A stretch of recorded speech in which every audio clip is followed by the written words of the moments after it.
I split my lip, folks. Which is why I'm organizing this wood pile, because I got too high and I went to reach for one, well, the bark caught on another one and my arm was full and I saw the wood coming, so I turned my head, but the corner of it got me right in the lip. All good, all good. So anyway, it is almost 50 degrees. We're supposed to have rain today. The snow melted considerable overnight. So, good day to be in here and organizing. So, you know, some of you have given up talking to your family members and family and friends about stocking up. The method that I found that works the best for me, and it doesn't always work, it works about maybe a third the time, is, you know, you start the conversation about, wow, the prices have gone up, I don't know, you know, I hope I get a raise, or I hope they increase, I can increase my income somehow because I have to keep up with the cost of food and gas. So, how I start that conversation out is, you know, people have insurance. You know, they have house insurance, car insurance, rental insurance, storage insurance, insurance on their snowmobile, their boat, their camp, whatever. So when you ask them if they have insurance for their belongings, most of them say yes, they do, right? And if you ask them why they have insurance, they'll say, I've worked really hard for what I have, and, you know, if something happens, I want to make sure that I'm covered. Insurance, right? So then I say, okay, so you've got your monetary belongings covered in case something happens, they're covered. What about your family? Do you have your family covered if something happens? A lot of them say, well, I have life insurance. It's good. But what if you need insurance, let's say something happened.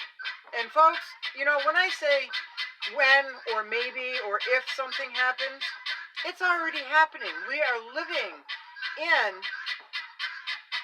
either the beginning stages or we're starting to get into that next tier of shit hit the fan. We're living in it. We just can't see it because we're in it. You know, if we took a step back, we can see a whole lot clearer that we are already living in a SHTF. That's harder to say for me, but it sounds better. So anyway, you know, once they look at it that way, a lot of people say, you know what? I don't have anything to protect my family. If something happens, you know, I don't want my family to starve. If times get hard and people come knocking at my door for food and they're demanding food, or they're demanding to be put up or whatnot, I'm gonna need to have a plan in place for that. You know, and just like insurance, you might never ever use it, and insurance is not cheap to buy, but neither is your prepping. You know, if you can get the sales and the deals, that's perfect. But those deals and sales are further, and they don't go as far as they did like a year or two ago. So I know a lot of people have spoken to their loved ones and friends, and a lot of them, they're just not getting it. They're just not getting it. But a lot of them have, and kudos to you. Now, whether you give up talking to those people, maybe you got a bad reaction, and that just turns you all off on and trying to discuss it with somebody else. I get that. I get that. So whether you're trying to continue to talk to those people or whether you've given up talking to those people, it all comes down to you. You know, if you can't help yourself, you can't help somebody else. All right, you know what they saying was Angela Mayo? She said you have two hands, one for helping yourself and one for helping others.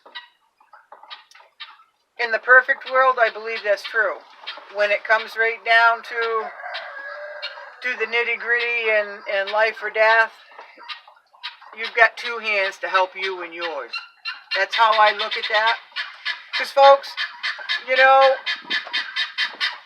you've been awake for a little bit, and you're trying to wake other people up, and I hope you're doing it nicely, because you go at somebody, you better do this, you better do that, and if you don't come to me. And if you start out in that negative manner, they're just going to step back, and they're going to stop listening, first of all. So those two hands come back to you and yours.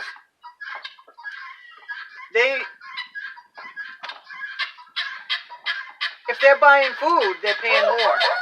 If they're buying gas, they're paying more. If they're buying food, they're paying more for that. And they're going out and they're seeing the whole psyche of the population has changed. And so insurance, assurance. You know, a lot of us have put blood, sweat, and tears into what we have. We have sacrificed. We have given up things to given up some pleasures, not a lot, maybe a lot, to get us to where we can feel assured down the road. And for somebody to think they're going to come knocking on the door and haven't done anything. You know what? In my opinion, and I am not dissing the show. I diss all reality shows, but I don't watch TV. But when I'm around those that do, there's a lot of shows out there that just are really, really silly, and it's like a big soap opera.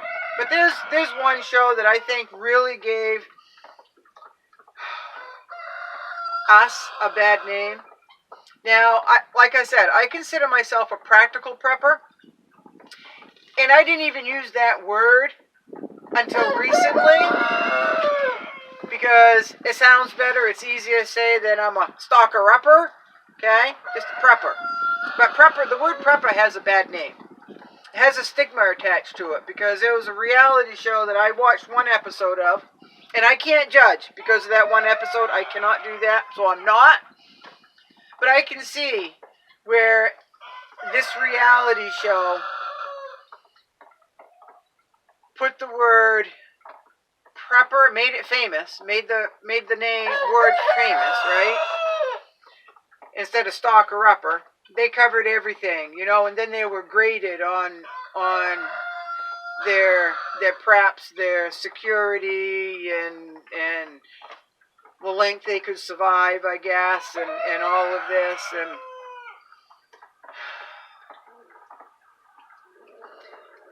yeah, there's a lot of people that get into that, and that's perfect. I am not dissing that show. I'm not even going to call it by name, but some of you already know what I'm talking about. You know, they put a stigma out there on those of us who are practical preppers. And I put the word prepper loosely here. Stalker-uppers, preparers.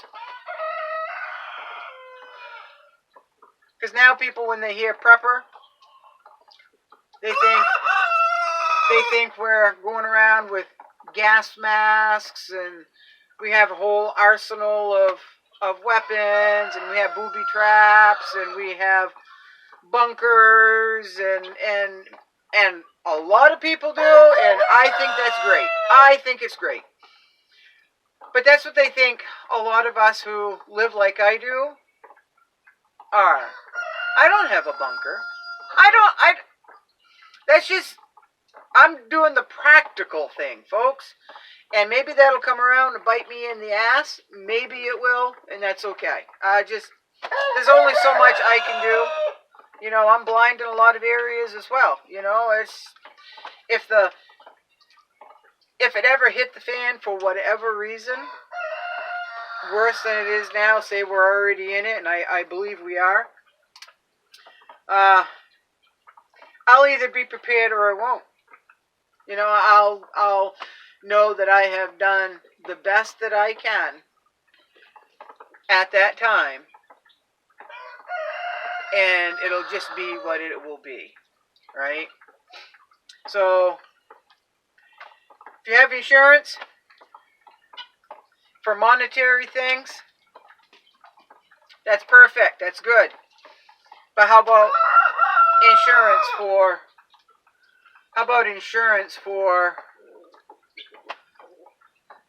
your family? It doesn't always mean money.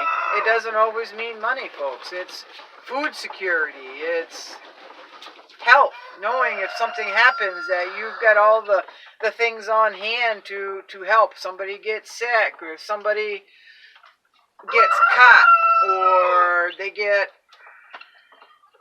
sunburn, sunscreen, folks. Bug spray.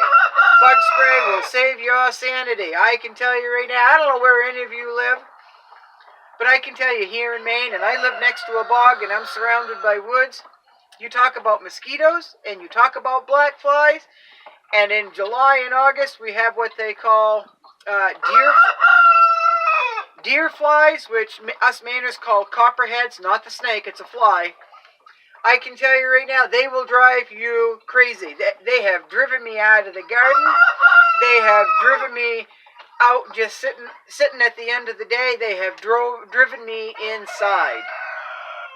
So, bug spray, think about bug spray. Think about sunscreen. Alright, I know, a little early on that. Seems we have like over 2 feet of snow on the ground, but anyway, I'm gonna finish what I'm doing here and try not to split my lip open again or more.